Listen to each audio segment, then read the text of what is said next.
इशा कहाँ पढ़ेंगे? मिना में। जोहर पे क्या असर मगरिब इशा खेमा में पढ़िए, बाहर पढ़िए अपनी मर्जी से।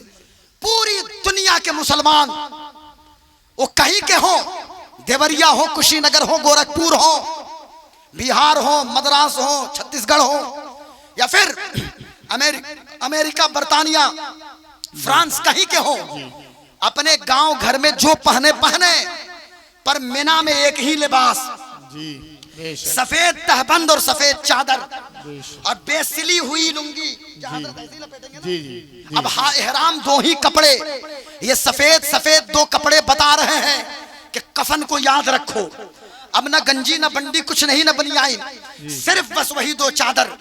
आप अपने घर में भोजपुरी बोले, फ्रेंच बोले, जर्मन बोले, डच बोले, इटालियन बोले, जापानीज बोले, चाइनीज बोले, पर नहीं, अब यहाँ एक ही कलमा, आपकी जबान मदर टंग, जापानीज हो या चाइनीज हो या भोजपुरी हो या पूर्वी जबान हो, यहाँ सिर्फ बोलना है लब्बैक अल्लाहुम्मा लब्बैक, लब्बैक ला शरीक लक लब्बैक, इन्नल हम्द वन निअमत लक वल मुल्क ला शरीक लक। अब सब का ये एक ही मिशन है, अल्लाह राजी हो जाए। अब हम चले अरफात के मैदान में। ये अरफात, अब वहां पे जरा गौर कीजिएगा, अरफात का मैदान है, जोहर के वक्त पहुंचना है, मतलब लोग फजर बाद ही निकल जाते हैं। अब वहां पे जोहर से जो वकूफ वहां ठहरना जरूरी है, और कब तक ठहरना है? मगरिब तक ठहरना है हजरत, मगरिब तक। लेकिन जोहर और असर को ये दोनों जो नमाज हैं उसमें कंडीशन है, लेकिन जोहर और असर मेरे प्यारे आका सल्लल्लाहु अलैहि वसल्लम ने एक ही वक्त में मिला के पढ़ा। अब जोहर तक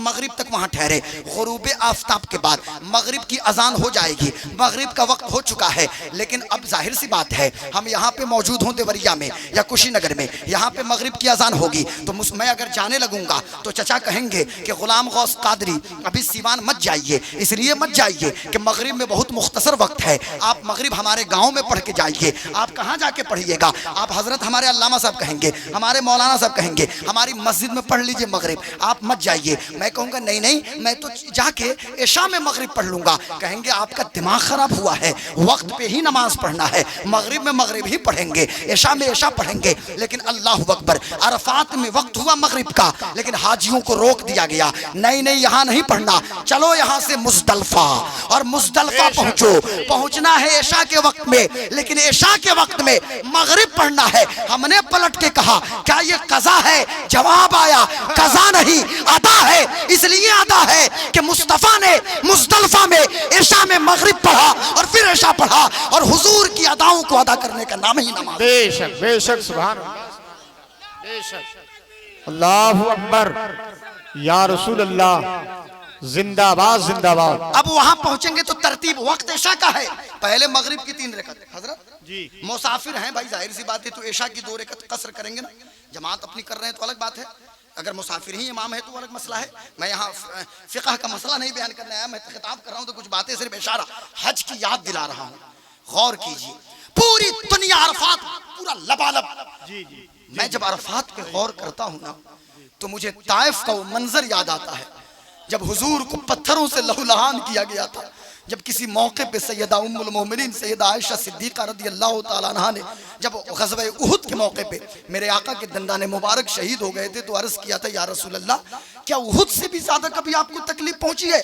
हुजूर ने फरमाया आयशा, मुझे सबसे ज्यादा तकलीफ उस वक्त पहुंची थी जब ताइफ की गलियों में मुझे पत्थर मार मार के लहूलुहान किया गया था। इन्हीं पत्थरों पे चल के अगर आ सको तो आओ, मेरे घर के रास्ते में कोई कहकशा नहीं है। जब आपने कलमा पढ़ा है तो आपके रास्ते में फूलों की सेज कोई नहीं बिछाएगा, कांटों पे चल के आपको आगे बढ़ना पड़ेगा। शोले जवाला को अपनी जिंदगी का हिस्सा बनाना पड़ेगा। लेकिन याद रखिए, कामयाब वही लोग होते हैं और मंजिल तक वही लोग पहुंचते हैं जो कुर्बानी दिया करते हैं, और जिंदगी कुर्बानियों से इबारत होती है। अरफात में पूरी दुनिया के लाखों लाख लोग पहुंचते हैं। चश्मे फलक ऐसा मंजर कभी ना देखे, न जमीन ने देखा होगा ना आसमान ने। अल्लाह, कैसा मंजर होता है, पूरा अरफात मुकम्मल और सबकी जबान पे बस अल्लाह अल्लाह, हुजूर की बात। यही अरफात है, यही अरफात का मैदान है। मेरे आका का आखिरी हज है और हुजूर ने हज्जतुल वदा के मौके पे, इसी पे बात खत्म करूंगा, नहीं तो आप तो सुन तो ऐसा रहे कि फजर की अजान भी हो जाए तो माशाल्लाह आप जमे रहेंगे। हज्जतुल वदा के मौके पे मेरे आका ने दुनिया के सामने जो मैनिफेस्टो पेश किया और ह्यूमन राइट्स का चार्टर प्लान पेश किया, आज ये जाहिल नुमा एडमिनिस्ट्रेटर और जाहिल लोग, उज्जट और वहशी लोग आके बकना शुरू कर देते हैं कुछ भी कि क्या है इस्लाम में, इस्लाम के अंदर ह्यूमन राइट्स, मानव ये अधिकार या वुमेन एम्पावरमेंट, महिला सशक्तिकरण, ये सब तो है नहीं। मैं कहता अस्तगफिरुल्लाह, कभी पढ़े तो पता चले ना कि ह्यूमन राइट्स है क्या। और ये दुनिया के दोगले लोग हैं जो एक तरफ हमें ह्यूमन राइट्स का सबक सिखाते हैं और उस वक्त इन्हें क्या हो जाता है जब एप्स्टीन फाइल में इन जैसे जालिम और दरिंदों का नाम आना शुरू हो जाता है, उस वक्त उन्हें वुमेन राइट्स की याद क्यों नहीं आती। ये दोगले किस्म के लोग हैं जो कहते हैं वुमेन ह्यूमन राइट, और जब फिलिस्तीन की सड़कों पे हमारी बेटियां शहीद होती हैं उस वक्त इन्हें मानवाधिकार की याद नहीं आती। जब इराक में हमारे बच्चों को शब्बो सितम का निशाना बनाया जाता है उस वक्त इन्हें वुमेन राइट्स की उस वक्त इन्हें ह्यूमन राइट्स की याद नहीं आती। और जब हमारी बच्चियों को मारा जाता है तो उस वक्त इन्हें वुमेन एम्पावरमेंट की याद नहीं आती। ये सब दोहरा मापदंड है। मैं दुनिया को बावर कराने की कोशिश करता हूं कि इस्लाम ने जो मैनिफेस्टो दिया, मेरे करीम आका सरवरे कायनात ने इतनी बड़ी बात की है। हुजूर फरमाते हैं हर हकदार को उसका हक दिया करो। सामने 1 लाख कमो बेश 1,40,000 सहाबा हैं, 1-2 नहीं थे, अप्रोक्सीमेट 1,40,000 सर। खिताब कौन कर रहा है? तो खिताब खतीब आजम कर रहा है। हुजूर अपनी सवारी पे सवार हैं और खिताब खतीब आजम कर रहे हैं। और हुजूर ने उस वक्त तमाम तरह की तफरीक को मिटा दिया, छोटे बड़े और जात बिरादरी की असबियत को भी मेरे आका ने खत्म किया।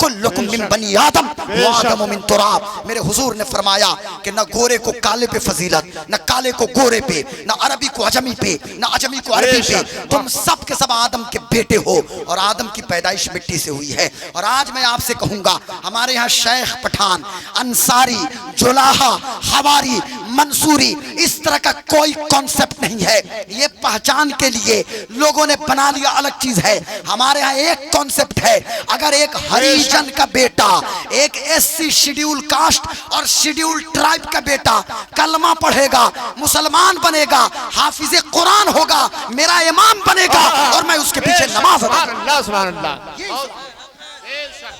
बेशक, बहुत खूब, सही है, सही।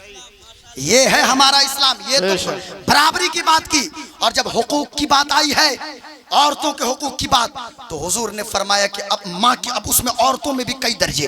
बेटी की हुकूक, अल्लाह ऊपर हुजूर फरमाते हैं कि अपनी बेटी का खुसूसी ख्याल रखो। और अल्लाह जिसे 3 बेटी थे मैं उससे जन्नत की जमानत, 2 बेटी, 1 बेटी वाले को भी हुजूर ने जन्नत की सर्टिफिकेट और जन्नत की जमानत दी। माँ की बात आई, जन्नत ला के माँ के कदम के नीचे मुस्तफा रख रहे हैं। अब इससे बड़ी बात क्या है? अल जन्नतु तहता अक़दाम उम्महातिकुम। जब बीवी की बात आई है तो बीवी कोई मारने वाली चीज नहीं है। हुजूर फरमाते हैं अपनी बीवी का खुसूसी ख्याल रखो, बीवी से मोहब्बत भी करो, उसका ख्याल भी रखो और उसे झिड़को मत, उसे डांटो मत। और अपनी बीवी, तुम्हारी जो बीवी है जो तुम्हारी ही जात का हिस्सा है, तुम्हारी बीवी जो तुम्हारे जिस्म का हिस्सा है, जब तुम्हारे निकाह में है तो उसके हुकूक का ख्याल करो। इस कदर फोकस किया गया है हज्जतुल वदा के खुतबे पे कि जहां नमाज की बात की जा रही है, जहां सूद की हुर्मत का ऐलान किया जा रहा है, जहां पे सूदी कर्जों को माफ किया जा रहा है, जहां पे खूने नाहक को माफ किया जा रहा है, जहां पे तरह तरह के मुआफी के ऐलान हो रहे हैं, जहां पे नमाज, रोजा, हज और ज़कात की बात की जा रही है, वहीं पे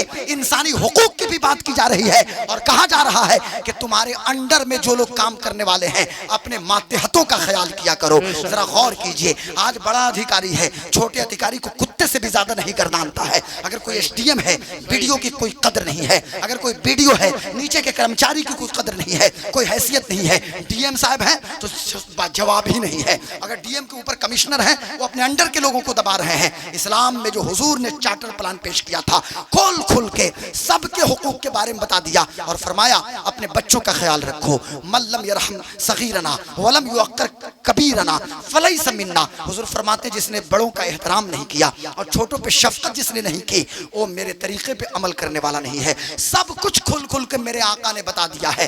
वोमेन एम्पावरमेंट की बात जब कर रहे हैं, महिला सशक्तिकरण, अरे इससे बड़ा महिला सशक्तिकरण क्या है कि हुजूर की पहली बीवी हजरत खदीजतुल कुबरा, उनके तिजारत के माल दुनिया के मुख्तलिफ मुल्कों में जाया करते थे। वो खातूने खाना भी थी, हुजूर की जौजा भी थी और एक बेहतरीन तिजारत करने वाली खातून का नाम हजरत सैयदा खदीजतुल कुबरा रज़ियल्लाहु अन्हा।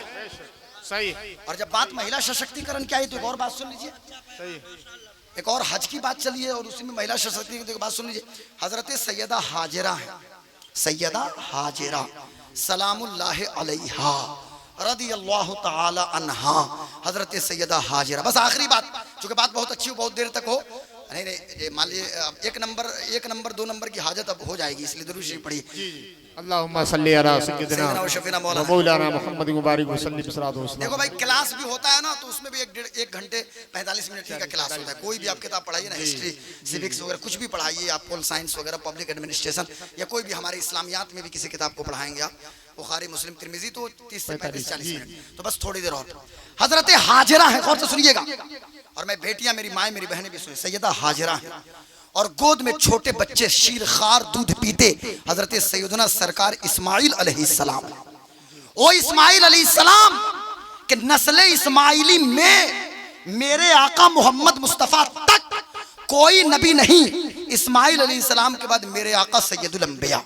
लेकिन हजरत इब्राहिम अलैहिस्सलाम की एक बीवी सैयदा सारा, उस हजरत सैयदा सारा रदियल्लाहु ताला अन्हा, उनके एक बेटे इसहाक अलैहिस्सलाम, इसहाक अलैहिस्सलाम के बेटे याकूब अलैहिस्सलाम, याकूब अलैहिस्सलाम के बेटे यूसुफ अलैहिस्सलाम, और बनु इसराइल के जितने अंबिया हुए सब उसी नस्ल ये इसहाक और नस्ल याकूब और नस्ल इब्राहिमी में हुए। लेकिन यहाँ पे हजरत इस्माइल है गोद में और हजरत हाजिरा है। वादिये गैर ज़रा है, एक चटियल मैदान, इमारत का कोई अता पता नहीं, कोई आबादी नहीं।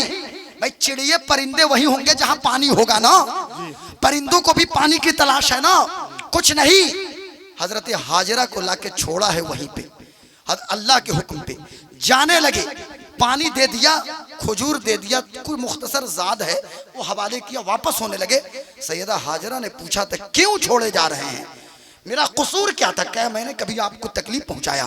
कहने लगे हाजिरा तुम्हारा कोई कसूर नहीं, बस मैं तुझे छोड़ के जा रहा हूँ। आंखों में आंसू थे हजरत इब्राहिम अलैहिस्सलाम के, ये कितनी मोहब्बत है अल्लाह अकबर अपनी बीवी और बच्चों से, आंखों में आंसू थे। जाने लगे पलट के। हजरत हाजिरा ने कहा कि मेरे सरताज, मेरे शौहर, बताइए तो सही क्यों मुझे छोड़े जा रहे हैं? कहने लगे हजरत इब्राहिम अलैहिस्सलाम यही अल्लाह का हुक्म है। जब इतना सुना तो हजरत हाजिरा रोई नहीं है, हजरत हाजिरा चीख नहीं मारी है, ये हजरत इस्माइल की अम्मा है। हजरत हाजिरा कहती है जब यही अल्लाह का हुक्म है तो मेरे लिए अल्लाह काफी है, हमारे लिए अल्लाह काफी है। अरे ताकत कितनी होती है खातून के अंदर, उस चटियल मैदान में न कोई इंसान, न कोई बशर, न कोई जानवर, न कोई सांस लेने वाला, बस 2 जान है, तनहा 2 जान, एक इस्माइल है, एक सैयदा हाजिरा है। एक इस्माइल, एक हजरत हाजिरा। पानी खत्म, छोटा बच्चा, दूध कहां से पिलाए? दूध भी खुश्क हो चुका है, पिस्तान भी खुश्क हो गए, पिलाएं तो कहां से पिलाएं? माँ की ममता, तवज्जो चाहता हूं भाई, इधर देखिए, तवज्जो चाह रहा हूं, बड़ी बात कहने जा रहा हूं। माँ की ममता। हजरत बस आखिरी बात चल रही है, दुरूद पढ़िए, आखिरी बात, बहुत अहम बात। आप लोग बात कीजिए, बड़ी अहम बात होगी। सल्लल्लाहु अलैहि वसल्लम, सलातो व सलाम। मैं किस जाविये से पेश कर रहा हूँ? हजरत हाजिरा तन्हा हाजिरा हैं और हजरत इस्माइल अलैहिस्सलाम हैं। अल्लाहु अकबर, अल्लाहु अकबर। आज का मक्का, आज का काबा मुअज़्ज़मा, ये काबा तो फरिश्तों ने इसकी बुनियाद रखी थी, हजरत आदम ने इसकी तामीर की थी। एक पूरी तकरीर है काबे की तारीख पे, वो अलग एक मौजू है। हजरत इब्राहिम और इस्माइल ने मिल के बनाया और दुआ की थी, ये अल्लाह काबे को, काबे की तरफ लोगों के दिलों को फेर दे। आज पूरी दुनिया में जिस तरफ परिंदे गोल के गोल बना के, परिंदे पूरी जमात बना के जब पहुंचते हैं, कहां पहुंचते हैं परिंदे? ये परिंदे जब अपने घोंसलों को जाते हैं या उड़ते हैं, यही मंजर होता है। आप मक्का चले जाइए, शारे खलील इब्राहिम की तरफ से, किसी और रास्ते से, किसी और कुबरी की तरफ से, किसी और रास्ते से, चारों तरफ से ऐसे ही परिंदों की तरह लोग चले जा रहे हैं। दुनिया में कौन ऐसा फल नहीं है जो मक्का के अंदर मौजूद ना हो? कौन ऐसा खाना नहीं है जो मक्का के अंदर मौजूद ना हो? पूरी दुनिया के लोगों के दिल काबे की तरफ खींचे चले जा रहे हैं। वहाँ जमजम है, वहाँ काबा है, काबे की दीवार में हजर अस्वद है, ये सारी खूबियाँ वहाँ मौजूद हैं। लेकिन मुझे कहने दीजिए, मैं आज से 4000 साल पहले की बात यहाँ डिस्कस करने लगा हूँ, इस पिपरा मदन गोपाल के अंदर, और इस खेत में, इस मैदान में। वहाँ भी एक मैदान है, खातून है, माँ की ममता जोश मारती है, बच्चे को दूध पिलाए तो कहाँ से मिलाए, लेकिन एक यकीन है, मेरे लिए अल्लाह काफ़ी, मेरे लिए अल्लाह काफ़ी, मेरे लिए अल्लाह काफ़ी। अब शदीद धूप है, 50 डिग्री मक्के का टेम्परेचर है, 50-55 डिग्री टेम्परेचर में। हमारे यहाँ अभी कितना 35 या 40 डिग्री, 40-42 में तो हमारी हालत ख़राब, और 50 डिग्री टेम्परेचर में जब दूर देखती है हाजिरा पहाड़ के उस तरफ, तो पानी जैसा कुछ दिख रहा है, एक शराब है, एक धोखा है, लगता है पानी है। दौड़ के पहुंचती हैं, पानी नहीं है, वापस आती हैं, फिर दौड़ती हैं। मुझे कहने दो, यही दो पहाड़ियां हैं, सफा और मरवा। एक तरफ सफा है, एक तरफ मरवा है। तुम कहते हो हाजरा दौड़ी थी, मैं कहता हूं तन्हा माँ की ममता नहीं दौड़ी थी, बल्कि यकीन ने दौड़ लगाया था। तन्हा हाजरा नहीं दौड़ी थी, तवक्कुल ने दौड़ लगाया था। हाजरा नहीं दौड़ी थी, बल्कि अल्लाह पे कामिल ईमान ने दौड़ लगाया था। इसलिए कि मेरे लिए अल्लाह काफी है, अल्लाह काफी है, अल्लाह काफी है। यार 3 बार में भी पानी निकल जाता, 7 चक्कर क्यों लगवाया गया? इसलिए लगवाया गया ताकि मेहनत भी हो जाए, यानी काम पर भी तवज्जो रहे और अल्लाह पर भी यकीन रहे। आज मैं कहना चाहता हूं, आज भी कामयाबी चाहते हो तो सिर्फ अल्लाह पे तवक्कुल ही काफी नहीं है, बल्कि तवक्कुल के साथ साथ आपको मेहनत भी करने की जरूरत है और मशक्कत की भट्टियों में भी जलने की जरूरत है। बेशक, सुभान अल्लाह, सुभान अल्लाह, बहुत खूब, बेशक, बहुत प्यारा नुक्ता हजरत, माशाअल्लाह, माशाअल्लाह। जमजम निकल रहा है, जमजम, अल्लाह अकबर। आज हम जाते हैं, अब हम कहाँ हैं? मुजदलफा। मुजदलफा में पहुंचे इशा में, मगरिब के बाद, और उसके बाद वहाँ रहेंगे हम सुबह तक। सुबह सादिक से लेकर तुलुए आफ्ताब तक वहाँ ठहरना ये हज का रुकन है, लाजिम है। रात गुजारना ये सुन्नत मुअक्कदा है मुजदलफा में, लेकिन वहाँ अमीर हों, गरीब हों, सब लेटे हुए हैं रेत पे। सुभान अल्लाह, हाय अपने मौला को मनाने। अरफात में हुकूकुल्लाह की माफ़ी मांगी, चले हैं मुजदलफा हुकूकुल इबाद के लिए। वहाँ से 10 ज़िलहिज्जा को हम आएंगे, लौटेंगे, तो सिर्फ जमरे अक़बा को कंकड़ियाँ मारनी है, और उसके बाद हम मिना में रुकेंगे, और ये कंकड़ी के बाद फिर हम तकसीर यानी हल्क कराना है। तकसीर कीजिए, हल्क कराइए, यानी बाल उतरवाना है, फिर एहराम खोलना है। फिर उसके बाद 11 ज़िलहिज्जा 12 ज़िलहिज्जा को भी वैसे ही रमी करनी है। लेकिन एक और रुकन है जो है तवाफ़े ज़ियारत, उसको आपको करना है। जाके वहाँ फिर हरम जाएंगे, मक्का शरीफ, और तवाफ़ करेंगे। ये सब कुछ क्या है भाई? ये सारी चीज़ें अल्लाह ने यादगार के तौर पे कायम किया है। कहीं हजरत इब्राहिम की यादगार, कहीं मुस्तफ़ा जाने आलम की यादगार, कहीं हाजरा की यादगार। लेकिन मुझे कहने दीजिए, ये तमाम निस्बतें, ये तमाम बुजुर्गियां, ये तमाम कमालात, ये सब कुछ मक्का को हासिल है। लेकिन गुलाम गौस कादरी बड़ी जिम्मेदारी के साथ कहता है, ये कुछ हासिल किसी को कुछ नहीं होता, ये सब कुछ है, ये सदका है मोहम्मदुर रसूलुल्लाह सल्लल्लाहु अलैहि वसल्लम। बस मुस्तफ़ा होते कहाँ खलीलो बिना, काबो मिना, लौलाक वाले साहिबी सब तेरे घर की है। इसलिए मुसलमानों, मैं आप हजरात से कहना चाहूँगा और नौजवानों से कि मेरी कौम के बेटों, भाइयों, अजीज़ दोस्तों, आप अपनी ज़िंदगी का मुहासबा कीजिए। बात समझिए, करने के काम ये हैं 5 वक्त नमाज, फज्र, ज़ुहर, असर, मगरिब, इशा। बोल दीजिए, बोलिए, बोलिए ज़ोर से। इसमें क्या नहीं बोल रहे हैं भाई? बोलिए ज़ोर से। फज्र, आवाज़ें नहीं आ रही। बोलिए जुम्मा, तो खूब ज़ोर से आवाज़ निकलेगी। अब तो जुम्मा में भी फ़ोटो खींच के 1 महीना पहले ही से रख रहा है सब, और उसकी मुबारकबाद चस्पात कर दो, बस मुबारकबाद डाल दो फेसबुक पे। 3 हफ्ते से एक लड़का नहीं आ रहा था, हमने पूछा बेटा आप जुम्मा में दिखते नहीं हैं और मुबारकबाद देते हैं फेसबुक पे। कहा हज़रत पिछले महीना गया था, वही फ़ोटो रखा हूँ, वही डाल देता हूँ। अस्तगफिरुल्लाह, माज़ल्लाहि रब्बिल आलमीन। ऐसे थोड़ी चलता है। फज्र, ज़ुहर, असर, मगरिब, इशा, 5 वक्त नमाजों की पाबंदी कीजिए। अपनी निगाहों की हिफाजत कीजिए, अपनी शर्मगाह की हिफाजत कीजिए। 2 दाढ़ों के बीच जो ज़बान है, ज़बान की हिफाजत कीजिए, और 2 जांघों के बीच जो शर्मगाह है, इसकी हिफाजत कीजिए। मैं यज़मनुली माँ बैन लहयैहि व माँ ban रिजलैहि अज़मनु लहुल जन्नह। Whoever guarantees for me what is between his jaws, it means his tongue, and what is between his legs, it means his genital area, I guarantee for him the paradise। हुजूर फरमाते हैं, जो कोई भी मुझे 2 चीज़ों की हिफाजत की ज़मानत दे, मैं उसे जन्नत की ज़मानत देता हूँ। तो इन दो चीजों पे कंट्रोल, जबान पे और शर्मगाह पे। और शादी को, निकाह को आसान बना दीजिए, जिना मुश्किल हो जाए, निकाह को इतना आसान बना दीजिए। आज जहेज के नाम पे इतनी तबाही हमारे मुआशरे के अंदर आ गई है कि इतनी ये तमाम को ये मंदी फला फुला क्या क्या चल रहा है कि मंदी आने वाली है तो इन्फ्लेशन होगा तो ये होगा वो होगा।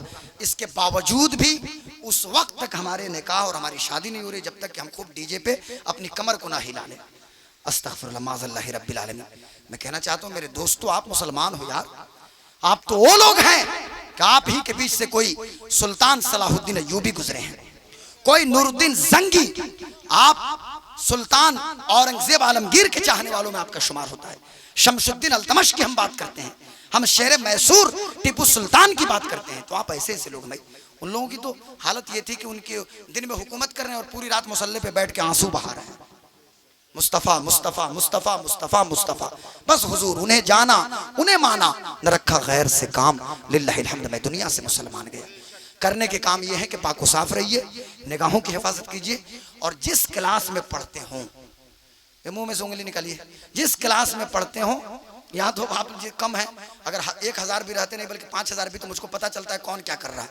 ठीक है, आजकल नया ट्रेंड चला है, कहीं बैठा रहेगा सब मोबाइल या चलाएगा या ऐसे क्या है रे भाई, हर घर में यही मामला चल रहा है बच्चों की हालत। तो मैं कहीं सब हमारे छोटे छोटे बच्चे हैं, ये हमारे बच्चे हैं, और मैं अपने बच्चों को अगर कुछ बोल भी दे रहा हूं तो इसलिए बोल दे रहा हूं कि ये हम इनसे मोहब्बत करते हैं, ये हमारे लड़के हैं ना, ये हम इनसे मोहब्बत करते हैं।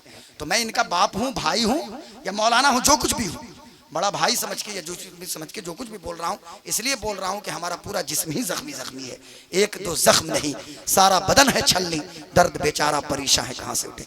अगर आप पढ़ रहे हैं तो जो आपका सिलेबस है उस पर फोकस कीजिए, आप क्वालिटी स्टडी कीजिए, फोकस्ड स्टडी कीजिए, और उसके बाद एक आपका मिशन हो कि साहब हमें एडमिनिस्ट्रेटर की हैसियत से या हमें मेडिकल फील्ड में या हमें किसी भी फील्ड में, बहुत सारे फील्ड है साहब, हम तो सिर्फ दो ही हमारे यहाँ एक ट्रेंड है कि या तो इंजीनियर नहीं तो डॉक्टर। इंजीनियर अरे और भी है भाई, आप 12 के बाद से न जाने कितनी फैकल्टीज आ जाती हैं और हम उसी में लगे रहते हैं, इंजीनियरिंग डॉक्टर, और बच्चों पर इतना प्रेशर डाल देंगे, कोटा भेज देंगे और बाद में सुसाइड की खबरें आ जाती हैं। बच्चे तो एडिक्ट हो जाते हैं वो PUBG फ्री फायर के, और बाप रोकेगा तो फिर बाप का मर्डर हो जाएगा और भी बहुत कुछ हो जाएगा। इसलिए मैं कहना चाहता हूं मेरे दोस्तों, मेरे बुजुर्गों, मेरे भाइयों, एजुकेशन पे फोकस कीजिए। और मैं गुजारिश करूंगा, मैं अपने बच्चों से भी, अपने भाइयों से भी, कि पहला काम, सबसे बड़ा काम ये करना है कि अपने घरों में इस्लामी माहौल कायम कीजिए, इस्लामी तहजीब। आप इंजीनियर, डॉक्टर, IAS, IPS, फला चिला ये सब बाद में बन जाइएगा, पहले नबी के सच्चा गुलाम बन जाइए, पहले गुलाम मुस्तफा बन जाइए।